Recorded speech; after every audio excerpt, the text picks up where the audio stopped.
शहरी में बहरी न जाइए पिया, इस शरीर का समीर न बनाइए पिया। कोयला के आग जस लहर जाएगा, इसलाई पकाती रगड़ जाएगा, कमर में दिसंबर गुजार जाएगा, गरम हट के आहट भीतर जाएगा, कमर में दिसंबर गुजार जाएगा। ऐसे कैसे गुजर जाएगी?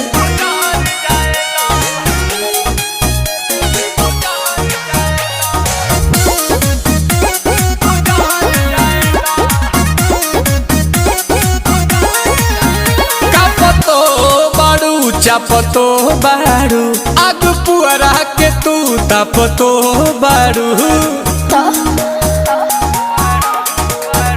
अरे जड़ नहीं